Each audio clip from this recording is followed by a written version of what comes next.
Utilisez-vous votre cell pour tout ce que vous faites, genre pour payer vos comptes, pour aller déposer des chèques, pour faire vos réseaux sociaux, pour voyager, pour votre agenda? C'est rendu qu'on a vraiment tout ce qu'on a de besoin dans ce petit outil portatif, n'est-ce pas? Aujourd'hui, on va vous donner des trucs pour savoir comment s'organiser dans votre cell. Donc, restez avec nous pour en savoir plus.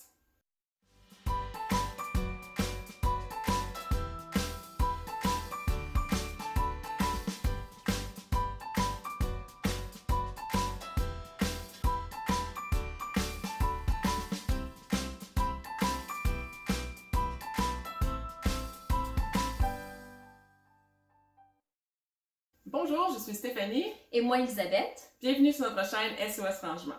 On vous encourage, si ce n'est pas déjà fait, à venir vous abonner à notre chaîne et on vous remercie beaucoup de nous suivre. Parlons maintenant un peu organisation de cellulaire.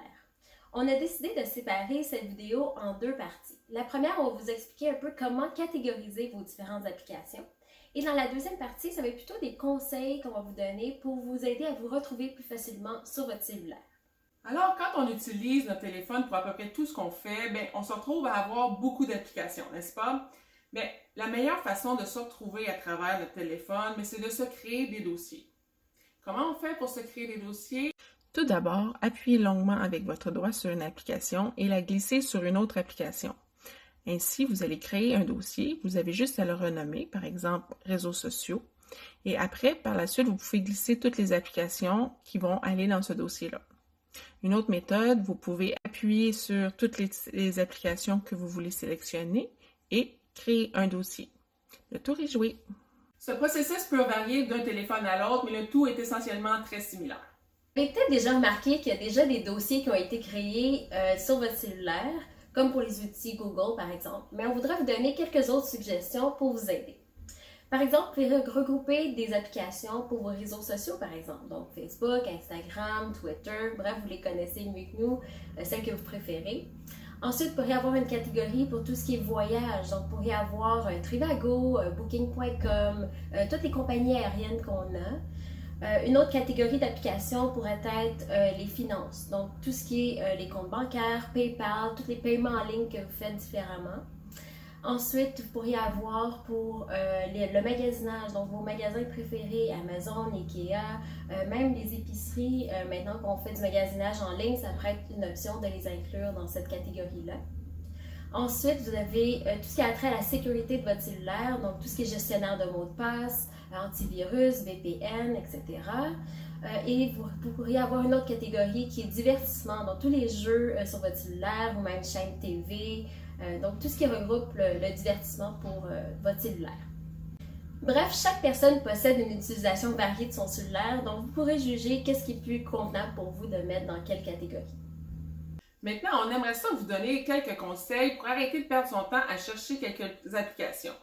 Malgré le fait que plusieurs sont regroupées, comme on vous a donné comme astuce, il y en a quelques-unes qui sont toutes seules. Donc, comment on fait pour savoir où sont et qu'on n'a pas besoin de les chercher? Voici quelques astuces. Donc, dans votre téléphone cellulaire, il y a 3 différentes zones où on peut retrouver les différentes applications. Vous avez les pages d'accueil qu'on peut scroller. Vous avez également la bibliothèque des applications, en fait, toutes les applications qui sont téléchargées sur votre cellulaire. Et vous avez également la zone commune qui est en fait la zone au bas de votre cellulaire. Maintenant, vous savez probablement qu'on peut ajouter des pages d'accueil selon les différentes applications que vous avez pour ne pas encombrer une page d'accueil principale. Donc ça, c'est toujours une bonne option de le faire. Et à défaut de vraiment chercher des différentes applications dans votre bibliothèque d'applications, on vous suggère fortement de télécharger, lorsque vous téléchargez une nouvelle application, de la mettre directement dans une page d'accueil. Comme ça, vous pouvez vous retrouver plus facilement. Vous n'avez pas besoin d'aller la chercher dans la bibliothèque directement. C'est important de ne pas les laisser dans la bibliothèque en arrière-plan quand vous les téléchargez parce que vous allez les oublier. Donc, c'est important, quand vous les téléchargez, de les mettre tout de suite sur les pages d'accueil.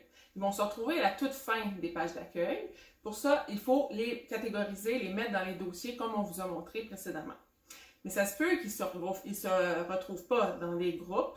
Donc, vous pouvez les placer toutes seules ou bien les placer dans la zone commune qui se retrouve en bas. Là-dedans, moi, je vous conseille de mettre les applications que vous utilisez le plus, telles que votre messagerie texte, votre téléphone, votre gestionnaire de courriel, ça peut être l'agenda, des choses comme ça.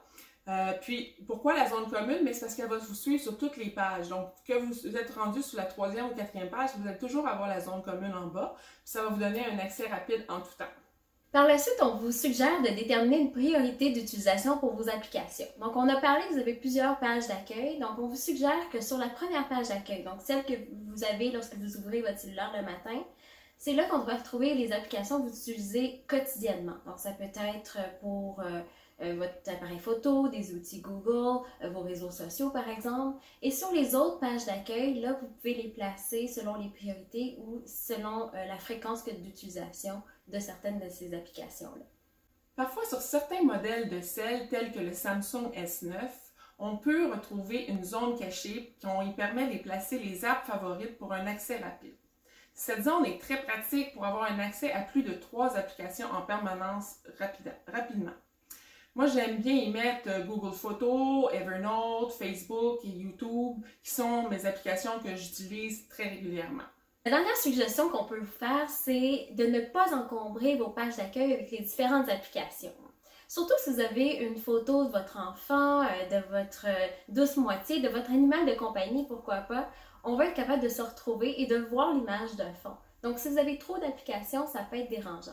C'est un peu le principe lorsqu'on organise un espace, on veut désencombrer un espace, on veut libérer. Donc, libérer votre espace pour libérer votre esprit.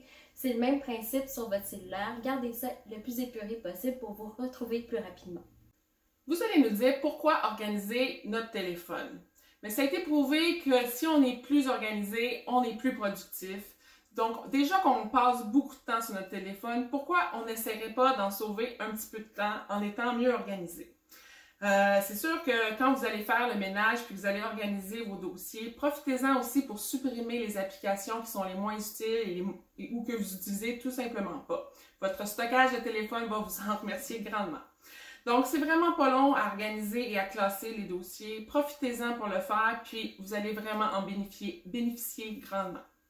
On vous invite à partager vos propres trucs pour vous organiser un peu mieux sur votre cellulaire, soit directement sous cette capsule ou directement sur notre page Facebook SOS Rangement, où on peut vraiment échanger et discuter. D'ailleurs, on planifie une courte vidéo sur une application qu'on aime beaucoup pour vous aider à limiter les distractions pour être encore plus productif. Donc, manquez pas ça. Merci beaucoup de nous suivre et n'hésitez pas à nous contacter si vous avez besoin d'aide en organisation, en rangement et en productivité.